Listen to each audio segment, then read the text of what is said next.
Sriman Narayana Narayan Narayan Sriman Narayana Narayan Narayan Sriman Narayana Narayan Narayan Sriman Narayana Narayan Narayan. Hello दोस्तों, कैसे हो आप सब। आशा करता हूँ आप सब अच्छे और स्वस्थ होंगे। हम भी अच्छे और स्वस्थ हैं। सभी दोस्तों को नारायण नारायण नारायण। आज मैं आपको महाशिव पुराण का अगला अध्याय सुनाऊंगा। कृपया हमारे वीडियो को ज़्यादा से ज़्यादा शेयर कीजिए, लाइक कीजिए और सब्सक्राइब कीजिए। चलो अब हम शुरू करते हैं। जय हो ब्रह्मा विष्णु महेश, आपकी सदाई जय जय होवे। कोई भूल चूक हो तो क्षमा करना। ओम नमः शिवाय, ओम नमः शिवाय, ओम नमः शिवाय। जय हो गणेश जी महाराज की जय, शिव जी महाराज की जय, माता पार्वती की जय, नंदी महाराज की जय। आज का हमारा अगला अध्याय है शिव पूजन की विधि तथा उसका फल। अध्याय 11।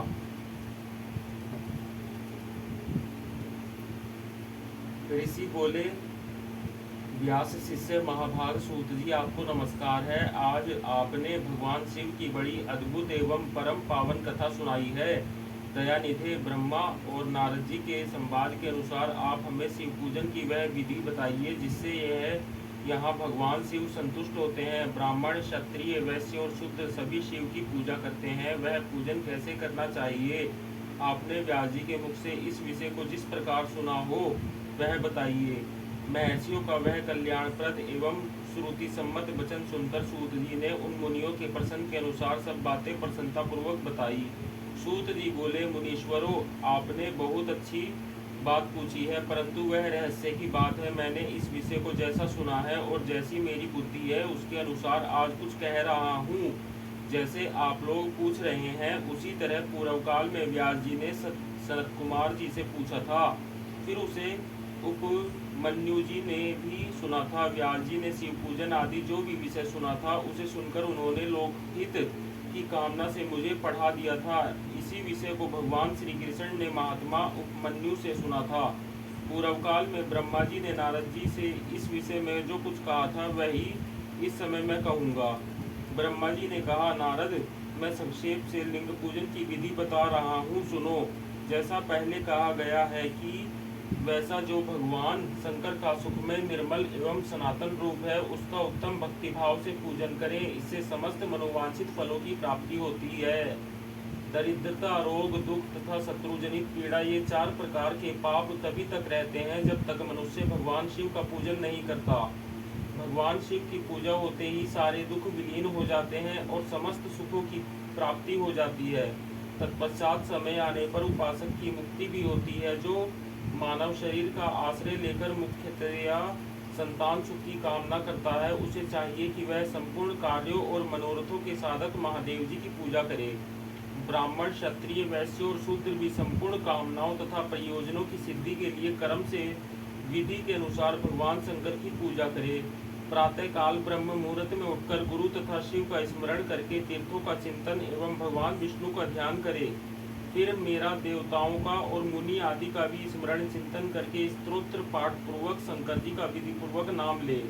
उसके बाद सैया से उठकर निवास स्थान से दक्षिण दिशा में जाकर मल त्याग करे। मुने एकांत में मलोत्सर्ग करना चाहिए। उससे शुद्ध होने के लिए जो विधि मैंने सुन रखी है उसी को आज कहता हूँ, मन को एकाग्र करके सुनो।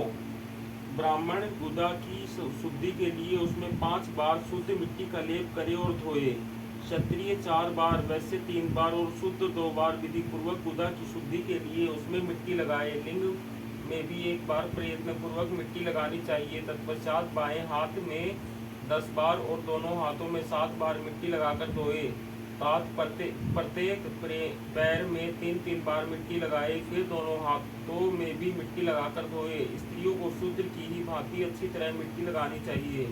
हाथ पैर धोकर पूर्ववत शुद्ध मिट्टी ले और उसे लगाकर दांत साफ करे। फिर अपने वर्ण के अनुसार मनुष्य दत्वन करे।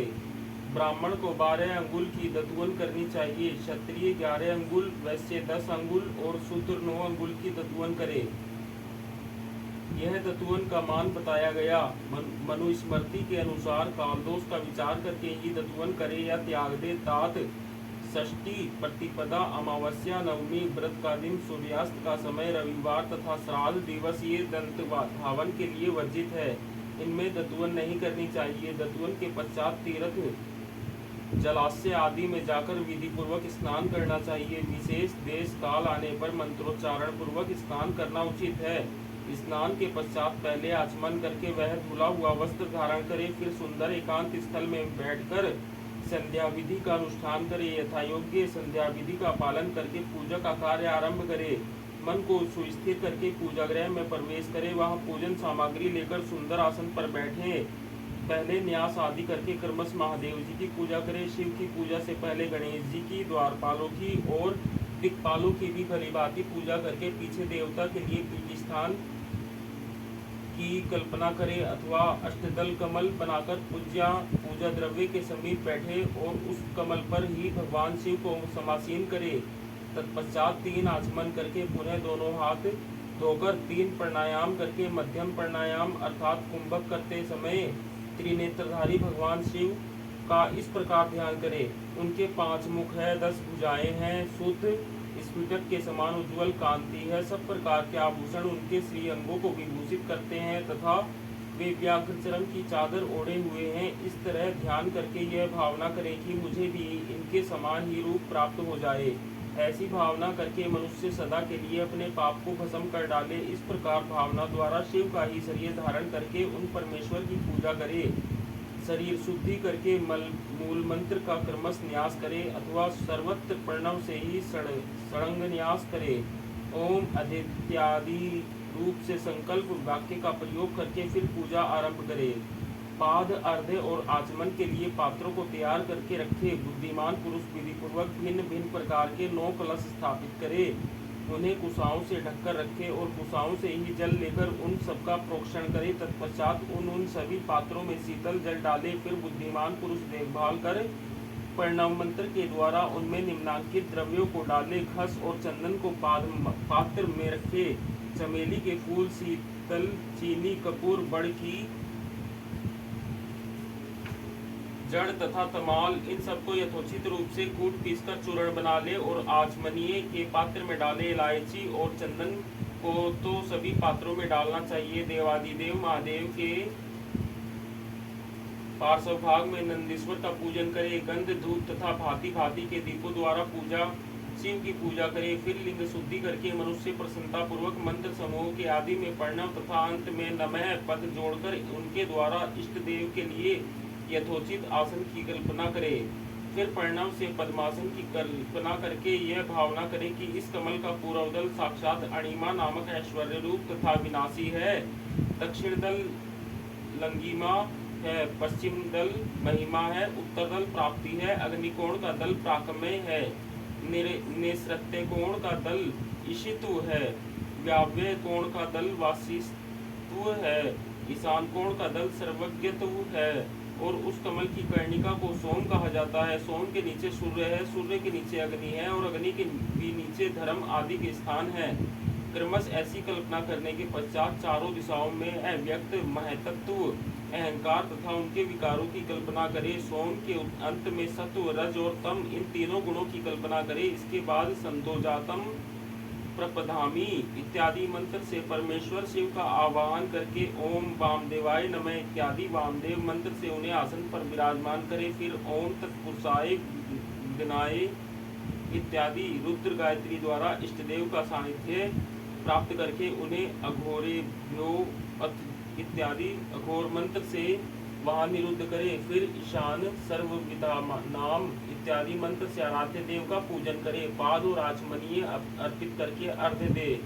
तत्पश्चात गंध और चंदन मिश्रित जल से विधि पूर्वक रुद्रदेव को स्नान कराए। फिर पंचगव्य निर्माण की विधि से 5 द्रव्यों को एक पात्र में लेकर प्रणव से ही अभिमंत्रित करके उन मिश्रित गव्य पदार्थों द्वारा भगवान को नहलाए। तत्पश्चात पृथक पृथक दूध, दही, मधु, गन्ने के रस तथा घी से नहलाकर समस्त अभिष्टों के दाता और हितकारी पूजनीय महादेव जी के प्रणव के उच्चारण पूर्वक पवित्र द्रव्यों द्वारा अभिषेक करें। पवित्र जल पात्रों में मंत्रोच्चारण पूर्वक जल डालें। डालने से पहले साधक श्वेत वस्त्र से उस जल को यथोचित रीति से छान ले।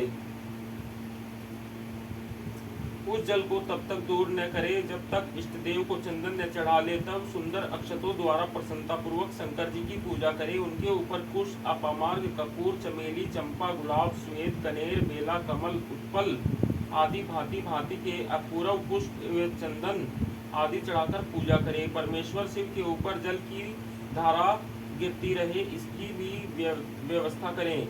जल से भरे भांति भांति के पात्रों द्वारा महेश्वर को नहलाएं। मंत्रोच्चारण पूर्वक पूजा करनी चाहिए, वह समस्त फलों को देने वाली होती है। तात, अब मैं तुम्हें समस्त मनोवांछित कामनाओं की सिद्धि के लिए उन पूजा संबंधी मंत्रों को भी संक्षेप में बता रहा हूँ, सावधानी के साथ सुनो।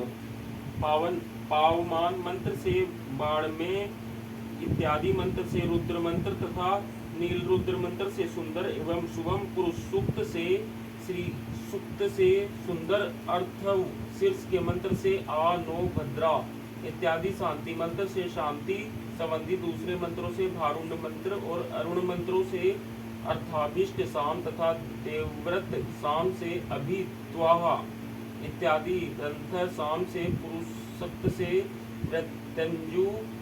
मृत्युंजय मंत्र से तथा पंचाक्षर मंत्र से पूजा करें। 1 सहस्त्र अथवा 101 जलधाराएं गिराने की व्यवस्था करें। यह सब वेद मार्ग तथा नाम मंत्रों से करना चाहिए। तदंतर भगवान शंकर के ऊपर चंदन और फूल आदि चढ़ाए। प्रणव से ही मुखवास आदि अर्पित करें। इसके बाद जो इस पीठक मणि के समान निर्मल निष्कल अविनाशी सर्वलोक कारण सर्वलोकमय परम देव है, जो ब्रह्मा, रुद्र, इंद्र और विष्णु आदि देवताओं की भी दृष्टि में नहीं आते, वेद वेदता विद्वानों ने जिन्हें वेदांत में मन वाणी के अगोचर बताया है, जो आदि मध्य और अंत से रहित तथा समस्त रोगियों के लिए औषध रूप है, जिनकी शिव तत्व के नाम से ख्याति है तथा जो शिवलिंग के रूप में प्रतिष्ठित हैं, उन भगवान शिव का शिवलिंग के मस्तक पर प्रणव मंत्र से ही पूजन करें। धूप, दीप, नैवेद्य, सुंदर तांबुल एवं सुरमय आरती द्वारा यथोक्त विधि से पूजा करके स्तोत्रों तथा अन्य नाना प्रकार के मंत्रों द्वारा उन्हें नमस्कार करें। फिर अर्घ्य देकर भगवान के चरणों में फूल बिखेरे और साष्टांग प्रणाम करके देवेश्वर शिव की आराधना करें। फिर हाथ में फूल लेकर खड़ा हो जाए और दोनों हाथ जोड़कर निम्नांकित मंत्र से सर्वेश्वर शंकर की पुनः प्रार्थना करें। अज्ञानादादि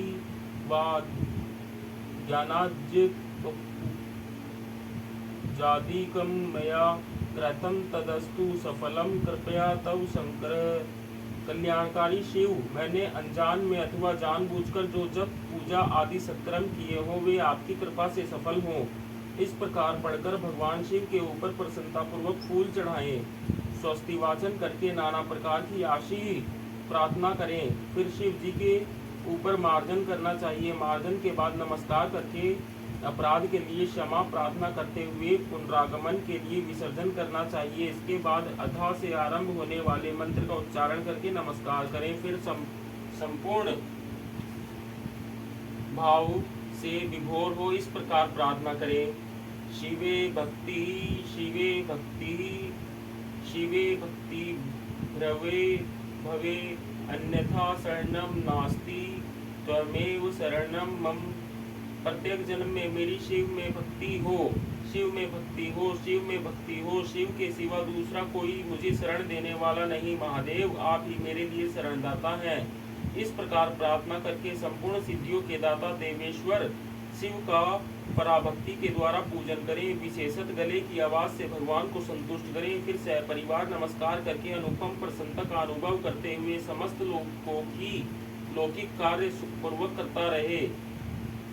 जो इस प्रकार शिव भक्ति परायण हो, प्रतिदिन पूजन करता है, उसे अवश्य ही पग पग पर सब प्रकार की सिद्धि प्राप्त होती है। वह उत्तम वक्ता होता है तथा उसे मनोवांछित फल की निश्चय ही प्राप्ति होती है।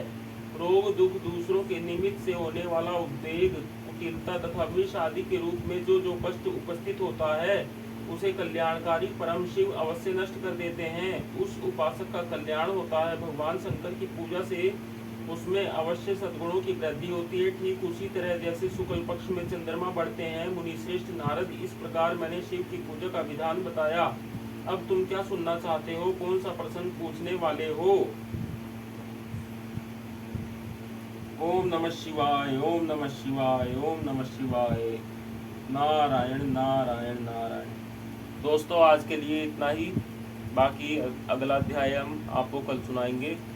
आज के लिए नारायण नारायण नारायण।